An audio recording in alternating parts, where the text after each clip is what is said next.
क्योंकि मैं कोर में तो नहीं हूँ, लेकिन छोटी मोटी बातें जो मैं जानता हूँ, आने वाले समय में कंपनी की ऐसी ऐसी विशेष तैयारी होने वाली है जो एक एक प्रोडक्ट आने वाले समय में आएगी वो पीवी ज़्यादा रहेगी और रेट ज़्यादा रहेगा, लेकिन पीवी भी थोड़ी ज़्यादा रहेगी। 75% 80% तक भी पीवी जाएगी, क्योंकि हमें आज भी याद है जब फर्स्ट फेज में मेरे पिताजी और सारे सीनियर साथी काम किया करते थे तो उस समय बैटरी भी आया करता था, इन्वर्टर भी आया करता था, यस सर। बहुत सारे इलेक्ट्रिकल सामान भी आया करते थे। तो आने वाले समय में इन सारी चीज़ों की भी हम लोगों की सुविधा मिलने वाली है।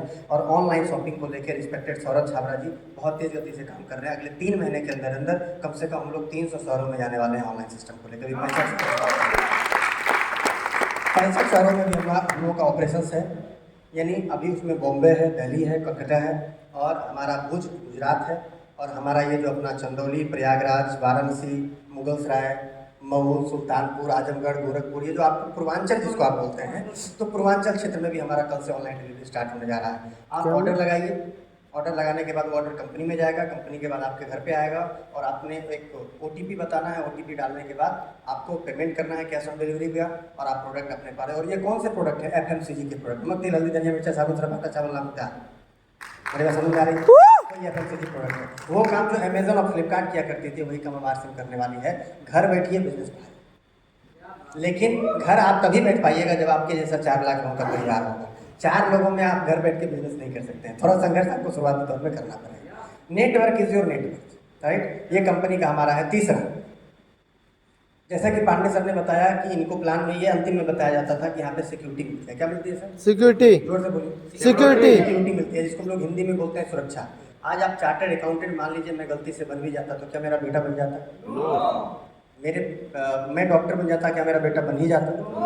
और हिंदुस्तान की बढ़ती हुई जनसंख्या और बढ़ती हुई बेरोजगारी, कोई भी सरकार आ जाए, कितना भी चुनावी वादा कर ले, एक्चुअली में सरकार के पास जॉब नहीं। अगर वो दे भी रही है ना थोड़ा बहुत विपक्ष के डर से, तो वो सिर्फ और सिर्फ अपने सरकार को बचाने के लिए दे रही है। असली में जॉब नहीं है, टेक्नोलॉजी जॉब का बाट लगा दे रहा है। मेरी बात समझ में आ रही है? तो जॉब तो एक्चुअली है नहीं। तो सुरक्षा की अगर बातचीत करें तो आज से लगभग 13-14 साल पहले मेरे पिताजी भी इस तरह का नेटवर्क स्थापित किए। धीरे धीरे कारवा आगे बढ़ता गया और धीरे धीरे बहुत सारे लोग हमारे नीचे आते रहे। बहुत सारे ना सुनने को मिला, बहुत सारा हाँ सुनने को मिला। बहुत सारे रिलेशन वाले विरोध किए, बहुत सारे लोगों ने पैसा नहीं दिया, बहुत सारे लोगों ने पैसा मार लिया, बहुत सारी चीज़ें, हर चीज़ें। 1 साल कंपनी को बीच में बंद भी होना पड़ा। उसको लेके भी मेरे पिताजी ना कोई दूसरा काम किए, ना ही कोई दूसरी कंपनी में, क्योंकि एक कंपनी का ऑफर उस समय में, उस ज़माने में 1-1 करोड़ रुपया का आता था। 1-1 करोड़ रुपया ऑफर देने आती थी घर पे कंपनियाँ, मेरे को पता है आज किया है, क्योंकि उस समय में क्लास 10th में पढ़ा करता था, थोड़ा बहुत तो ब्रेन हो ही गया था। मेरी बात समझ में आ रही? तो इस तरह का कारोबार बढ़ता गया। और ये मेरे पिताजी थे। आज की डेट में कोई 3 लाख रुपया महीना कमा रहा है, कोई 5 लाख रुपया महीना कमा रहा है, कोई 2.25 लाख कमा रहा है, कोई 2 लाख कमा रहा है, कोई 1 लाख कमा रहा है, कोई 50,000 कमा रहा है। यानी 10,000 से ज़्यादा ऐसे लोग हैं जो 5,000 रुपये से ज़्यादा की इनकम आज पूरे हिंदुस्तान में हमारे नीचे ले रहे हैं, राइट? और 60,000 से ज़्यादा लोग खरीदारी कर रहे हैं। अब एक चीज़ बताइए, ये 2 लाख वाला आरसीएम करना छोड़ देगा? 3 लाख वाला?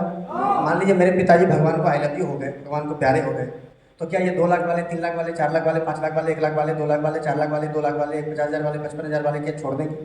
अच्छा एक चीज़ बताइए, सारे लोग नहीं छोड़ेंगे तो क्या मेरी इनकम बढ़ेगी या घटेगी? हिंदुस्तान में, पूरी दुनिया में एक ऐसा काम बता दीजिए कि आपके जीवित रहने में जो आपकी इनकम आ रही हो, आपके मरने के बाद उससे ज़्यादा आना शुरू हो जाए। ये सिर्फ और सिर्फ हो सकता है तो डायरेक्ट सेलिंग में, और उसमें भी सबसे खूबसूरत कंपनी RCM।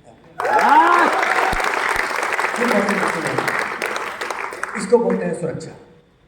आप बहुत अच्छे प्लेटफॉर्म पे हैं, और मैं आपको आश्वासन मैं अपने तरफ से देना चाहता हूं कि आप बहुत बेहतर टीम में हैं, कि आप एक विश्वास कर सकते हैं कि ये लड़का पूरे दाव लगा के अगर RCM में टिका हुआ है तो कम से कम मेरा चेहरा देख के तो आपको नहीं चलाएंगे। ये विचार नहीं, कहीं हम नहीं जाने वाले, टेंशन मत लीजिए। बीच में 2-4-5 लाख का ऑफर भी आएगा ना तो उसको छोड़ने वाले हैं, टेंशन मत लीजिए। आप एक अच्छे सुरक्षित हाथों में हैं, टेंशन मत लीजिए, राइट? तो ये हमारा सुरक्षा का एक पायदान है इस बिजनेस में, जो बहुत आकर्षित करता है। और इस बिजनेस में मेरे को प्रेरित करने के लिए सबसे अच्छा जो चैप्टर रहा वो सुरक्षा ही था। मैं आपको खोल के बता रहा हूँ। एक तो ये मेरा राज था इस बिजनेस को करने का, और दूसरा सबसे बड़ा राज था, चूँकि मैं अपने फैमिली बैकग्राउंड के बारे में बातचीत करूँ तो मेरे जो चचेरे भाई साहब हैं, बालेंदु शेखर उनका नाम, सुप्रीम कोर्ट के एडवोकेट हैं, नितिन गडकरी, प्रकाश जावड़ेकर, इस तरह के वकील हैं। केजरीवाल और नितिन गडकरी के बीच में जो मानहानि का केस हुआ था उसने भी नितिन गडकरी की तरफ से मेरे भाई साहब नहीं लड़ा था। Attorney general of India Pinky का आनंद थे, वो सब जज हैं, और एक हियरिंग का 5-5-10 लाख रुपये लेते हैं। एक हियरिंग का 5-5 लाख। अगर क्लाइंट के ऊपर में 1 घंटे से 1 मिनट ज़्यादा हुआ तो उंगली दोगुने को उठ जाती है। इस तरह के वकील हैं। और ऐसे हमारे घर में कम से कम मेरे अपने खुद के जो मंझले चाचा जी थे, अभी कुछ सालों पहले वो मर गए, नहीं रहे हमारे बीच में, लेकिन उनकी 8 बेटियां थी। कितनी? 8 बेटियां